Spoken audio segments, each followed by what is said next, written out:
Even though rebuilds of the widget tree aren't that bad, of course, it's never a bad idea to avoid unnecessary widget rebuilds. Because that simply means that even though it's just a configuration tree that changes, even if we can avoid a change there, we of course save some processing time and therefore can overall improve our application performance. In small apps like this one, not really in a measurable way, to be honest, but especially in bigger apps, every tiny bit of performance improvement can count. And one relatively easy improvement is the usage of so-called const constructors and const widgets. And that's simply something we haven't learned yet, so now's the time to do so. You know final and const already. As you learned earlier in the course, final variables or properties are variables or properties which are created dynamically at runtime, but which then never change. On the other hand, const properties or variables are properties or variables that are holding a certain value, which is already known when the code compiles and which will never change after compilation.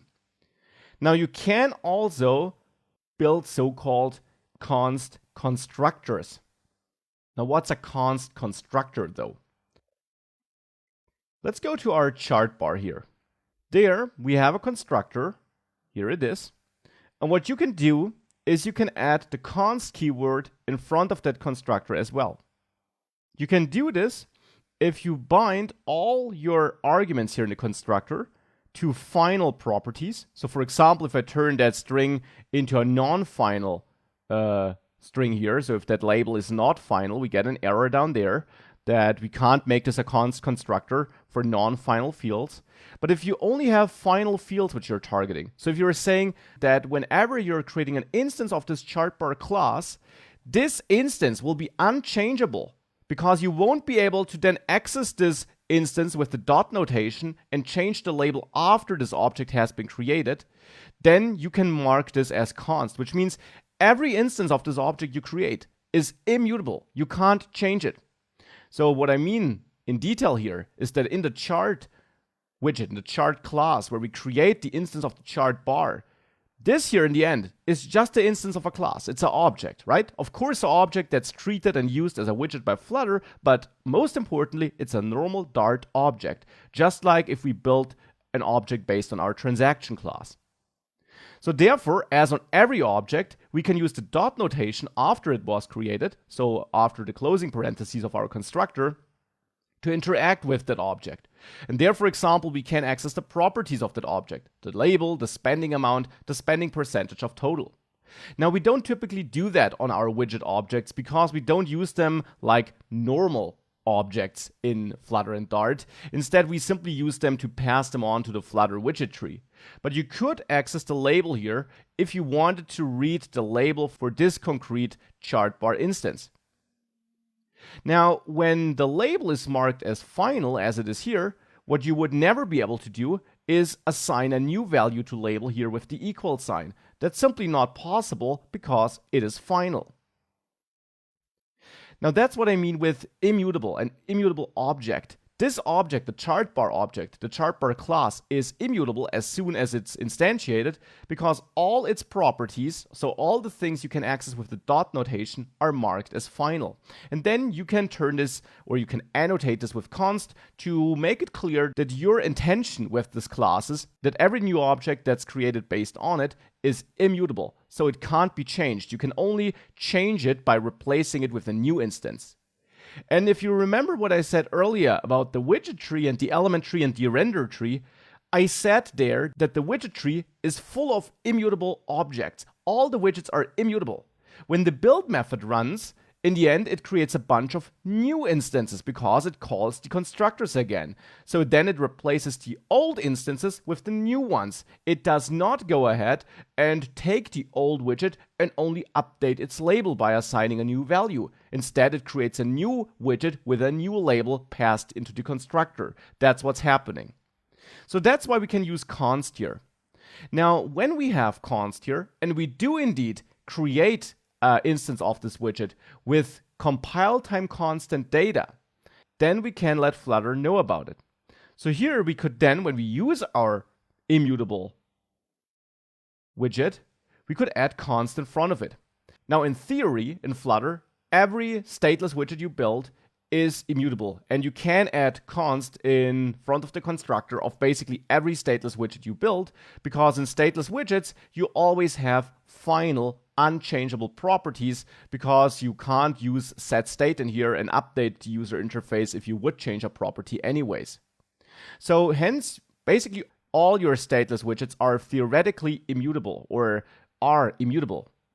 But you can't create them here with const in front of the constructor, because the data I'm passing here into this concrete object of chartbar is indeed dynamic. It's not known at the point of time of compilation. You see this here if I hover over this. Arguments of a constant creation must be constant expressions. And this is not constants because this value here changes dynamically. Of course, this does not change the object dynamically, but when a new object is created, at the point of time we're writing this code, we don't know which data will end up there. So we can't add const here. Now, why would we have wanted to add const here is of course the important question. You can skip unnecessary widget rebuilds if you mark a widget as const here when using it in the widget tree. And a good example for this would be some text, like in the transaction list widget. There we have this text widget with a text of delete in it. At the point of time we're writing this code, we know exactly how this widget will look like. It will always be just some delete text. This will never change at runtime. Now, still, when the build method here gets called in our main Dart file, and this is called, this will all be rebuilt, and all these widgets are rebuilt. And this includes text widgets like this one, which certainly will never change. In such cases, you can add const in front of the widget, so when you're creating it, because text, which is a built-in widget, if you inspect its code, also has const in front of its constructor. Because it extends stateless widget, and as I explained, basically all stateless widgets are immutable because changing properties in there doesn't really make sense. So now what we're telling to Flutter is something important though. And by the way, this is a Dart feature which Flutter takes advantage of, you could say. We're saying this here, this object, will never ever change. We're not assigning any dynamic data here when we're creating it.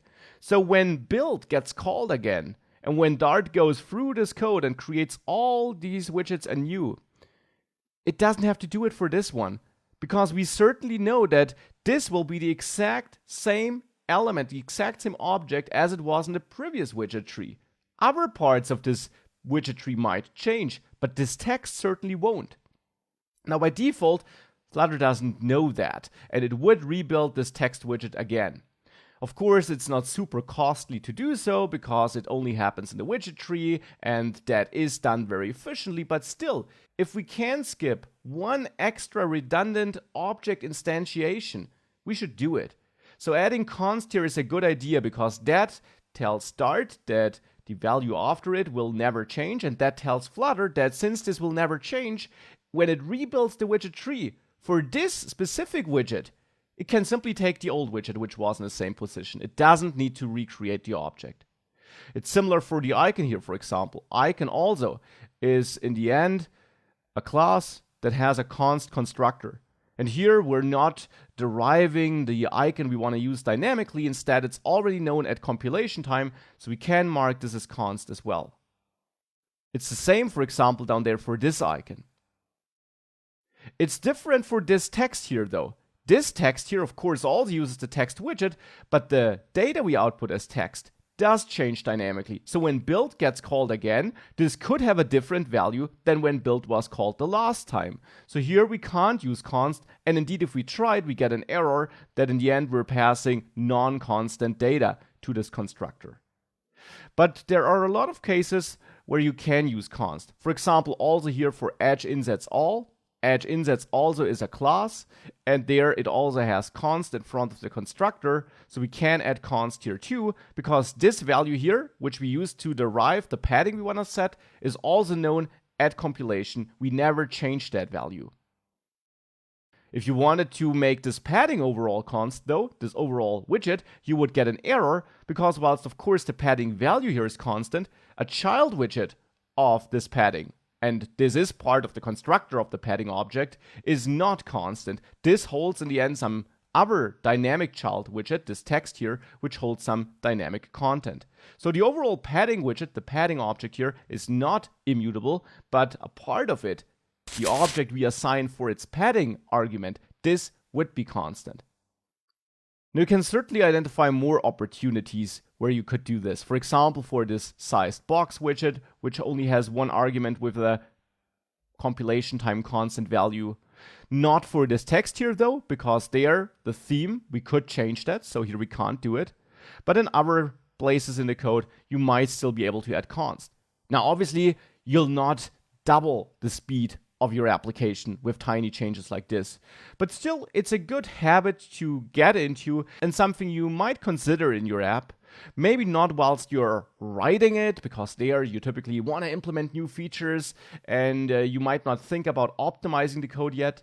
But when you go over your app, before you publish it, before you finish it up, you might look for opportunities like this, which certainly won't hurt and which might help the performance of your app a little bit.